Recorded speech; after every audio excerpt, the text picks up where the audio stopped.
versus Splurge Lifestyle Edition.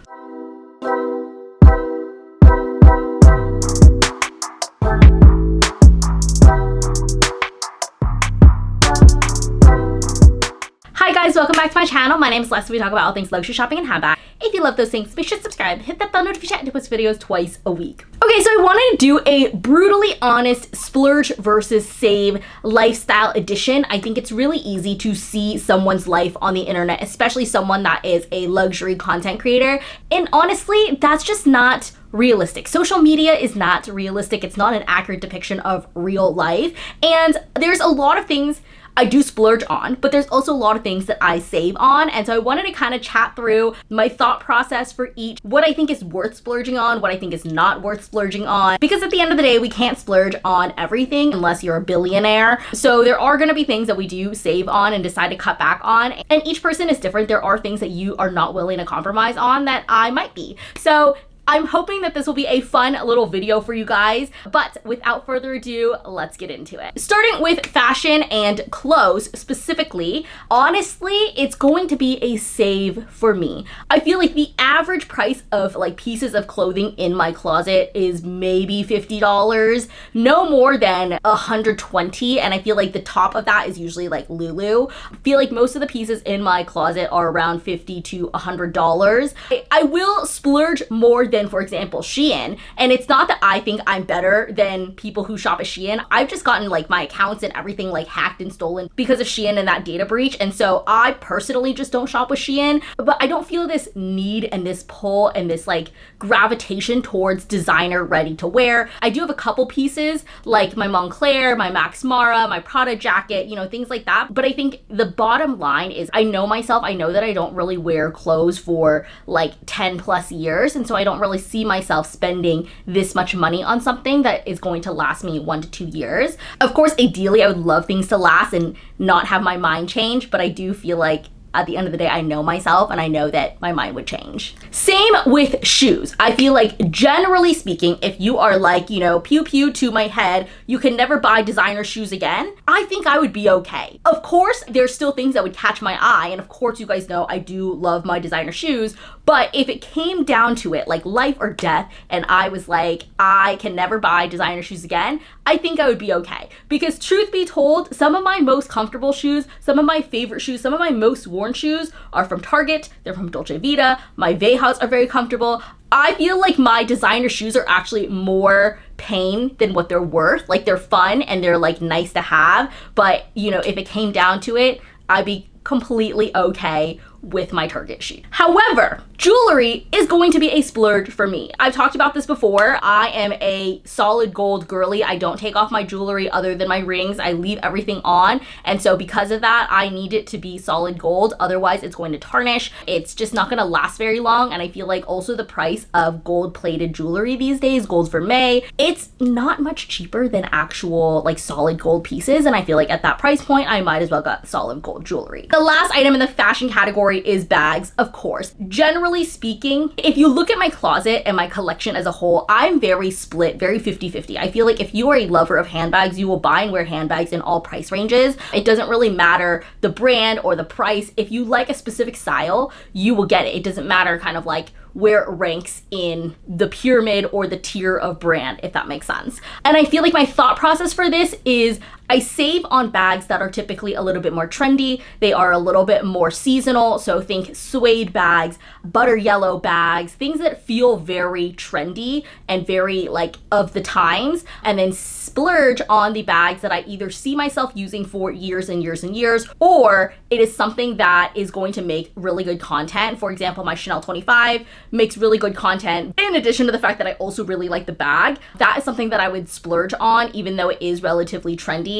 But generally speaking, I wait things out a little bit to see if it's something that I still want. You guys know I keep a wish list. Like these are not impulse purchases by any means. So we keep a wish list and we're like, okay, do we still like this? Do we not like this? Should we continue to have this on the wish list? And then thoroughly think about the decision before you make it. Next, we have the home category, starting with coffee. Honestly, I am a save. I feel like there was a time when I was in high school and I had no business doing this when I was in high school making $9 an hour, but I would go to Starbucks every single day. Granted, I think going to get coffee at the time was more of a social thing, but there are people that do like go out and buy coffee every single morning. And coffee now, even at like Starbucks, is like what, $6.50? Not to mention like smaller coffee standalone boutiques, they are like at least $8.50 a cup. And so truth be told, I'm a save on coffee. I love my Nespresso. I joke and I say that I drink milk with a little bit of coffee, not coffee with a little bit of milk. And so for me, I feel like I'm having a dang good coffee with my Nespresso. I have a couple different syrups. We have a little bar, you know. I don't feel this need to go out and buy coffee, especially now that we're all working from home. Like, I don't want to leave my house just to go and spend money when I can just have coffee at home. I will say Nespresso pods are kind of expensive. They're like $1.50 a pod now. So they're not cheap by any means. They are cheaper in Europe, but they're not cheap by any means. And so I feel like it's still a little bit of a splurge in that sense, but it's not as much of a splurge as it would be going out to buy a $7 coffee every single day. The next thing we have are bed sheets, and unfortunately I'm a splurge on this one. I don't splurge that much in the home category, as you'll see very soon, but bed sheets are one that I love to slip into my bed sheets at the end of the night, and they just feel so buttery, smooth, and soft. I can't explain it. I do think it's worth the splurge. The last thing within the home category is decor and furniture. Again, generally we are a save in this category. I think the most expensive furniture in my house is my couch, which I think we did get it on sale at Costco, but I think that was around $2,000 or $2,500 when we got it, and that is the most expensive piece of furniture in my house. The pack system that I have is maybe around $2,000, but everything else, we have relatively pretty affordable furniture. Again, I know myself. I know that as soon as I want to move, I'm gonna want to refurnish everything. And of course, I think eventually when we find like our permanent forever home, I might feel a little bit differently about furniture and refurnishing everything, but I don't really feel this pull right now to splurge on furniture. Of course, there are pieces that we could upgrade, but I feel like it kind of gets the job done. And I think eventually when, for example, my boucle dining chairs, when they look a little bit more worn out, the trend of boucle has like, you know, completely passed over and I want to get new dining chairs, I don't feel completely heartbroken that I spent, you know, $500 per chair. Similarly, we have appliances. I think we've been really fortunate that we haven't had to replace any appliances, knock on wood. But I think if I were to envision like my next appliance purchase that I needed to purchase, I would probably somewhat splurge on a fridge, because I have seen this fridge where they have like, it's almost like 2 layers for the door, then there's like a little drink section, and the fridge has a sensor so it knows when this water pitcher is empty, so then it automatically refills the water pitcher for you. Like, that's the only reason why I would like splurge on that compared to like a regular fridge. But for the most part, I feel like as long as it gets the things done, I'm okay. I don't feel the need to have like a smart fridge where there's like a screen on the door and it's like touch screen and it's connected to Wi-Fi at this and that. That opens a whole can of worms for these brands. I feel like the Samsung fridge with the big screen was like running ads, or people were talking about running ads on it, and like I actually would hate to see ads on a fridge that I already paid for. So in that case, I think saving might be best. Next category, we have hobbies. I feel like some people could say that this is not a hobby, but I would disagree. Dining out. I feel like there was a time earlier on, maybe a couple years ago, we obviously love dining out. We love eating out. We as an I love eating out. I don't feel this pull to spend $500 for one dinner at getting omakase. I'd rather go to the restaurants that I know that I love. You know, it doesn't have to be anything too fancy, and then spend that same amount of money and go to Japan and have omakase. You get the drift. There are times that I do want to splurge on meals, but sometimes it's not the most worth it, especially if I'd rather put that same amount of money into traveling and going to a different country where then I can eat a very good meal. The next thing is a gym membership, and I've kind of talked about this before. This is a splurge for me. I think we spend close to $300 a month between the two of us, and it is a lot of money to spend for a gym. Considering I also don't feel like I fully utilize all the amenities. Like, I could probably go in the pool, I could probably swim, but like, do I want to swim? Probably not. And so it is a lot of money to spend on a gym membership. I do take the classes when I can, and I just feel like generally the more that I'm spending at the gym, it is more motivation for me to go every single day, because I think if I wasn't paying very much for the gym membership, like when I used to go to 24-hour fitness, it was what, like $30 a month, so like $1 a day. If I didn't go for one day or a week, I'd be like, oh, it's whatever, it's like a couple bucks. But like now, if I don't go, like I'm kind of missing out on a good chunk of money. So that's kind of been my justification for going to the gym, and I think that health and wellness is not something that I want to save on, especially right now in my life. However, beauty treatments, I think generally speaking, it is going to be a save for me. For my nails, you guys know I do my own nails. I find so much pleasure doing my own nails. I have so much satisfaction doing the design, and I actually really enjoy sitting here doing my nails. Does it take 3 hours? Yes, but I actually find so much joy doing them myself. And each time people are doing their nails, they get their nails done, every 3 weeks? That's at least $100 a set these days. That's a lot of money a year just to do your nails. And so that's something that I personally would save on. I was also doing monthly facials leading up to my wedding, and same with massages, but I feel like I kind of cut back a little bit on that. And it wasn't out of I didn't see any benefit in it. It was very relaxing. It was great, but it's not something that I kind of want to prioritize at the moment. And same with beauty injections and skin treatments in general, Botox, other things like that. This was actually the last time I went to Korea a couple months ago was actually the first time that I got Botox, and I'm starting to think whether I want to keep it up or not. I did it in my 11s and I did it in my jaw for TMJ. To be honest, I don't feel anything for my jaw. My jaw is still clicking. The eyebrows are moving, I think, a little bit more now. I can't see, but I think I would probably skip on the 11s and maybe continue for the jaw Botox,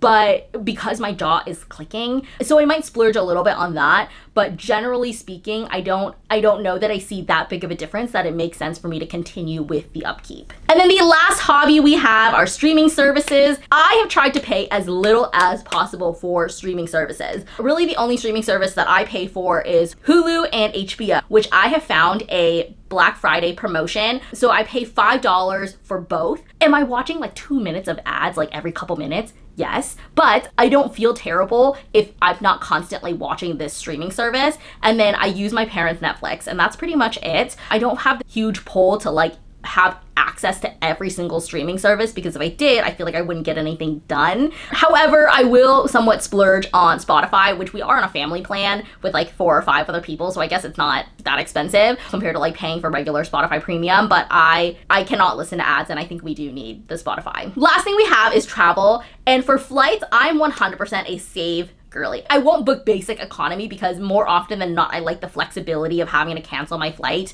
This past weekend, I was actually supposed to go to San Diego, and 4 hours before takeoff, my friend texted me that she's sick, and I was like, no, don't worry about it. Let's reschedule. Let me see if I can cancel my flight, all of this stuff. Southwest, 4 hours before takeoff, gave me a full refund, which I feel like is kind of unheard of if I booked basic economy, which I did. And so generally speaking, I try not to book basic economy, but I book regular economy. I'm 4'11". I don't need the leg space. I don't feel like I'm struggling to fit in the seat, and I don't feel terribly uncomfortable either. So I'd rather use my points and book economy to Europe or Asia or wherever, and instead of flying business and have multiple flights and multiple trips that I can go on instead of one trip in business class. However, hotels for me, unfortunately, are gonna be a splurge. I was actually talking to my friend's manager, who is actually a part-time travel agent, and I sent him a couple hotels, and I was like, hey, if you happen to get commission on this, I need to book the hotel anyways, feel free to book it, and then you can take the commission. It's a win-win for everybody, right? It doesn't matter to me. I have to pay anyways for the hotel. And he was like, oh yeah, so actually sometimes I get discounted pricing. So he actually saved me $200 on a hotel that I was gonna book for London. So pro tip for you guys, long story long, he asked me if there's anything that I am looking for in hotels. And I was like, I don't need to stay at the Four Seasons. I don't need to stay at the Ritz,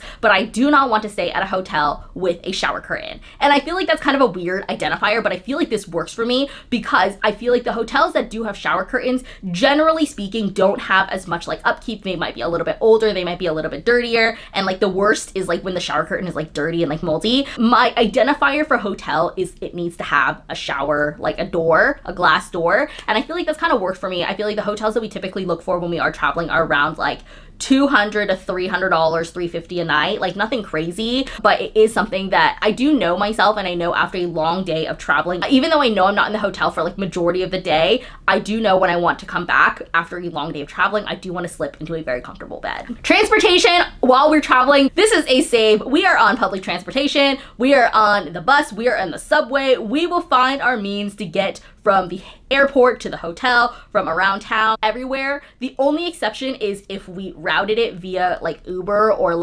taxi, whatever, and it ends up being cheaper, Lisbon was surprisingly cheap to Uber everywhere compared to taking the train, especially when you're considering 2 people, or it just is like significantly faster to get somewhere and it makes sense to just like Uber. But for the most part, like we will take public transportation. We will save in that aspect.